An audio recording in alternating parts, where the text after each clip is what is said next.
አሰላሙ አለይኩም ወራህመቱላሂ ወበረካቱ። የጀማ እንዴት ናችሁ? ደህና ናችሁ? የምትመለከቱት ውህድ ሂና ነው ማለት ነው። ለጠጉር ያዘጋጀሁት ሂና እንግዲህ ታዘጋጀሁት ዛሬ 5ኛ ቀኑ ነው። አሁን ለቀባው ነው ያወጣሁት እና በጣም አሪፍ ነው። ሂና በጥብጠን መቀባት ሳይሆን እንደዚህ ውህዱን ሂና በነገራችን ላይ ከርከዴ እና የጠጉር ዘይት አለበት።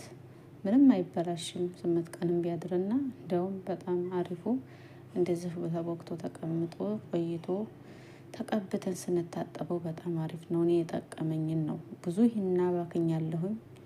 ዝም ብዬ አብክቼ ተቀብቼ ጠጉሬ ላይ ነው እንጂ የማቆየው እንደዚህ አብክቼ ውህዱን አላስቀምጠውም ብዙ ሰዓት እና ይሄ ግን 5 ቀኑ ምስጢሩን አውቄበታለሁኝና ጠጉሬንም ደርሼበታለሁ። አልሐምዱሊላህ መላጣ ሳልሆን እያልኩኝ ደስ እያለኝ እየተጠቀምኩት ነው። እናንተም ተጠቀሙት። በጣም አሪፍ ነው።